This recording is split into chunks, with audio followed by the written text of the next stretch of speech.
Yes, guys, welcome back to the channel. Welcome back to a brand new video. This is your latest Arsenal news and transfer news. Mikel Arteta has said that Arsenal don't stand a chance to win the Premier League if we don't improve the way we play in the opposition box. So that means that a striker is on the cards and it is going to be a priority. Now, this afternoon, Miguel Delaney from The Independent has said that Arsenal right now are focusing their strength on finding a number 9.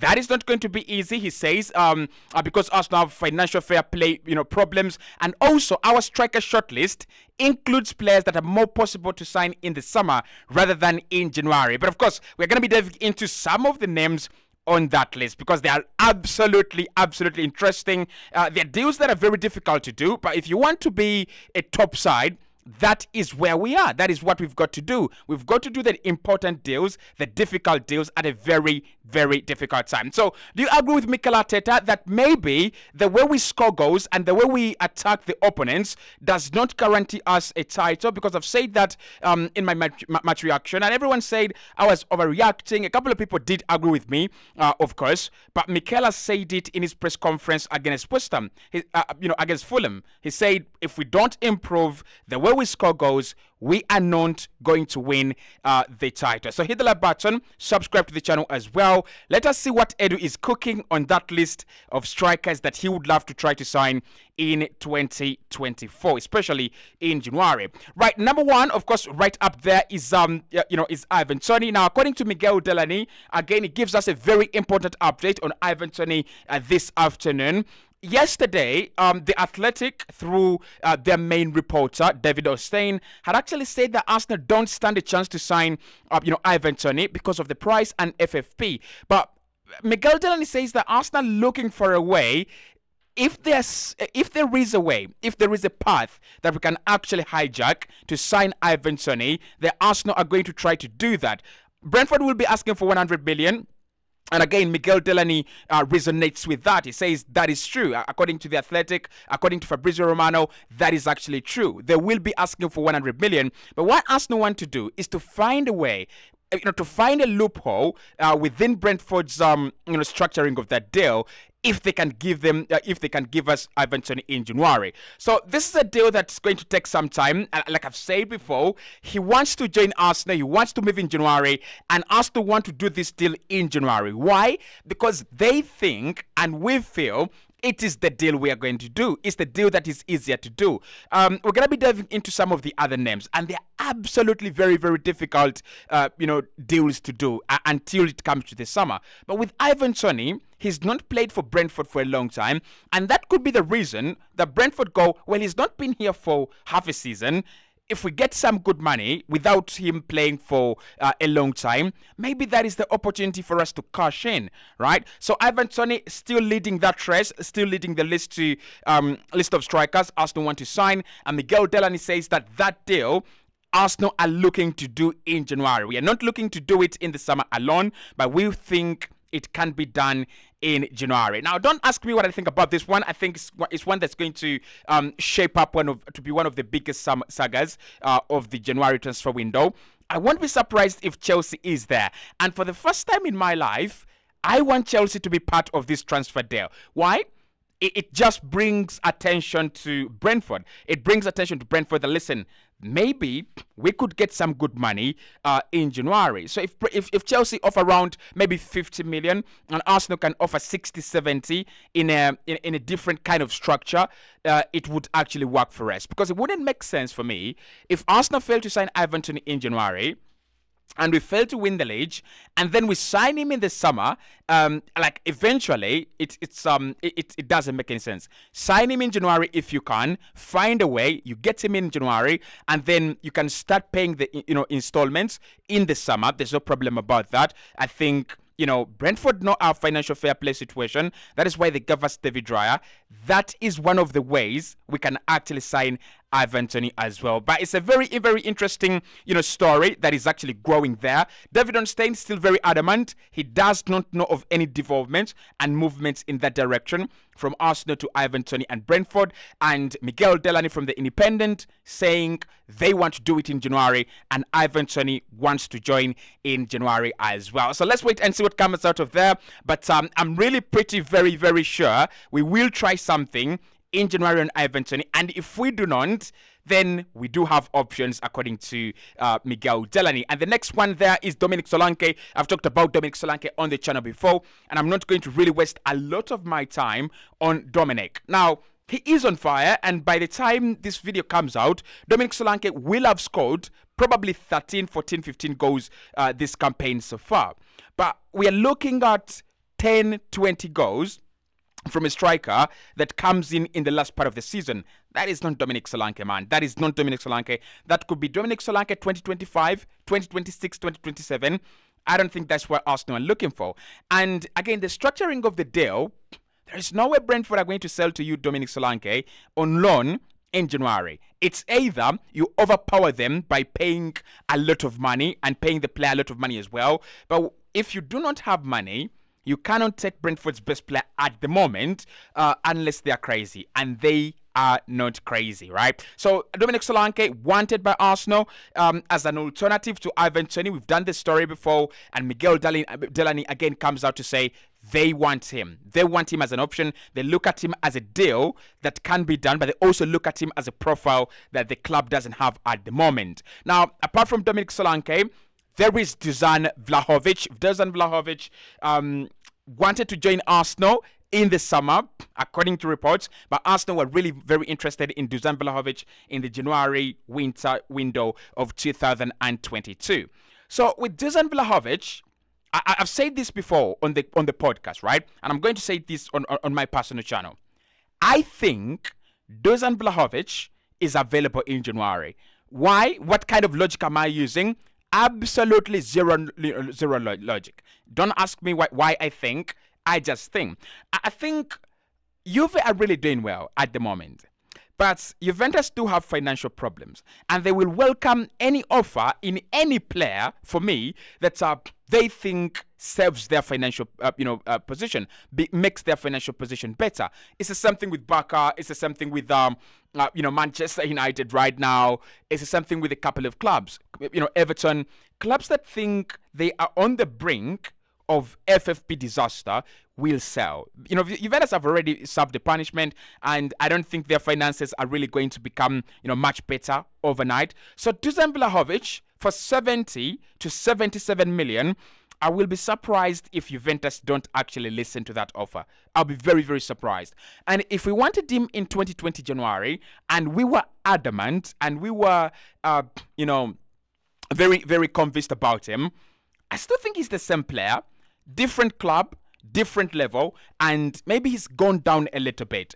But we've seen Mikel Arteta awaken the date. He's awakened Kai Havertz, he's awakened Martin Odegaard, he's brought out the best of Ben White. I think he can work with Dusan Vlahovic. It's about focusing him as a striker, right? The message is clear. You're coming to one of the Premier League sides that creates the most chances in the Premier League. Your job description is very clear. You've got to finish the chances. And I think Dusan Vlahovic, the Serbian, is very good at that. I don't think there is a better guy right now on this January transfer window that knows to do the job than Dusan Vlahovic. So I would take Dusan Vlahovic in January. I think still, I like the name, by the way. I really like his name, but the profile as well. He's a runner. He's energetic, physical. He takes a shot here and then. And probably the one thing that Mikel Arteta will be looking for is that guy that scores you late winners. I was looking at Arsenal in the West Ham game, and we lost to West Ham 3-0 or 2-0, right? The penalty was served. But there was no one single player that was trying to win it at the death. There was no one single player that was believing in shooting outside the penalty area, apart from Martin Odegaard. So you've got to add another character to that guy, and that guy could be, Dusan Vlahovic. If Arsenal really want a striker, this man is going to be available in January. But this is Edu's list. This is not my list, so I'm not trying to put the likes of Sahu Gerasi. All those names are not here. It looks like Edu is looking at the big boys of Europe. Right, the next one there is Victor Jarez, or Jarez actually, the the Swedish international, one of those players that are really, really ramping up interest around them this January transfer window. So Victor Gyökeres is 20. He's scored around 18 goals for Sporting Lisbon in the Portuguese La Liga. And this is the interesting part about him. 85 million, you can get him in January. 85 million. He's 20. Now, whether Arsenal have scouted him, I'm not really sure about that. I'm not sure if Arsenal have gone an extra mile of looking at him, looking at his profile, because personally, as I report you right now, I've never seen a single game of this guy. The last time I watched Sporting Lisbon, it was the young lad Chamiti leading the line. Right now, he's at Everton. So I've not seen Victor Gyökeres. And also the other thing, he has been there for one season. So if I didn't see him last campaign, it literally means that he came in the summer and is already blowing up. I'm afraid of signing players that are one season wonders. I'm really, really afraid. But you've got to feel and you've got to resonate with Edu. He doesn't have a lot to work with in this window. He doesn't have a lot to, to deal with in this window, right? If you can get a striker at 85 million euros, paid in installments, that is a better deal than going for 100 million in Ivan Toney, right? The manager says we are not doing well in the box. We are not doing enough in the opposition box, right? And he has come out in the media and he has said we are not title contenders as when we finish like this. So that means as sporting director, you've got to go out there and find a goal scorer. So Victor Gyökeres, not convinced about him. I'm not going to really hype him. And of all the options that we are actually looking at, he's the only player playing in a lower tier league, right? And I'm not saying the Portuguese Premier La Liga is a lower tier league, but I'm saying look at Vlahovic, Italy. Look at Ivan Toney, Premier League. Look at all these other guys in La Liga, French League One, and then he comes in from Portugal. And we know in Portugal there are only 5 clubs, right? The rest of the other clubs, you'll never hear them. You'll never see them representing in Europe. It's Sporting Lisbon, Benfica, FC Porto. I'm sorry, they're over. That is 5. Yeah, 1, 2, 5. Right. So for me, Victor Gyökeres, I love him.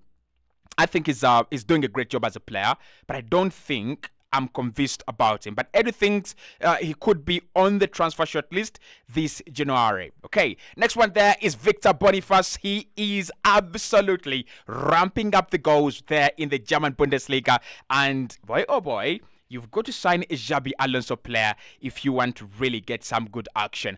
Now, I have a problem with players coming from Germany, and there is a very big misconception that I want to clear on this channel.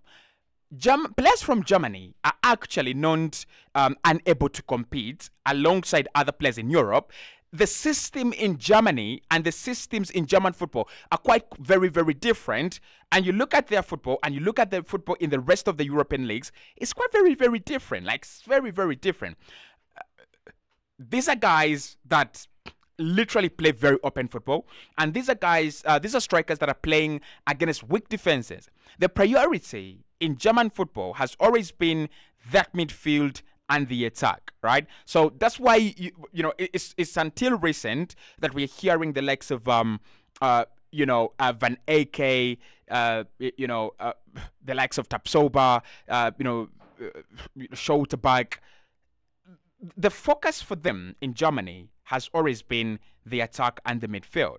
And we've got so many good midfielders from there, so many attackers from there. But when they come in Europe, when they come on this other part of Europe, they're actually playing against tight markers, right? Imagine being in Germany where you don't have these low blocks as a striker to face, and then you come in the Premier League, you play Luton, it's a low block. You play Newcastle, it's a low block. You play Everton, it's a low block. You play West Ham, they're sitting in a low block. You're literally going to be suffocated. So Victor Bonifas, not going to come cheap, by the way, is a player that I would like Arsenal to try. And I can give you an absolute guarantee, like I've given you on Vlahovic, Victor Bonifas will not be moving in January. And I will be very surprised if he moves in the summer for anything less than 100 million euros. He's the striker right now we've got to talk about, isn't he? He's scored 17 goals already in 10 appearances for Bayer Leverkusen in the German Bundesliga. He's engaged himself in more than 20 goal contributions this season alone. That is the guy we're talking about. We're talking about a player who was actually, playing alongside likes of Florian Wirtz, and he has that kind of goal contributions, right? So Victor Bonifas, could Arsenal sign him? This one could be the summer, right? This one could be the summer. January, not an option, right? Edu, I'm not going to lie. That's a wicked one. Yeah, that's a wicked one. But of course, the last one is Lautaro Martinez. Look, he's on the thumbnail. He's on the title. I don't know why I've actually put him last in the video. It's kind of, inexplicable. But with Lautaro Martinez, again, he's one of the players that Arsenal would love to sign, but will not sign in January, right? I think the realistic targets are Ivan Toney, Dominic Solanke, if we have the money, and Dusan Vlahovic. Those are the more realistic targets. Lautaro Martinez, I don't know. I like him. You know that, right? I like him. Everybody knows that on this channel. I started talking about Lautaro Martinez in the summer of 2021. That is when I started talking about Lautaro Martinez. And every single time, either Arsenal have renewed a contract for Edin Ketia or they have signed a Gabriel Jesus. None of the strikers is high caliber. None of the strikers goes and guarantees you a title. Mikel Arteta somehow has just given Edu a blow. You gave me a striker who can score goals. I can't guarantee you a Premier League title. So go back to the market and this time do a better job. Find me a better striker. My name is Kosi. This is the Kosi Arsenal channel. Make sure you subscribe to the podcast. It is Kosi's Arsenal podcast. Lots of content coming your way there. And of course, do subscribe to this channel because this is where I will be. I'll be most of the time. Okay. So hit the like button and I'll see you very, very soon.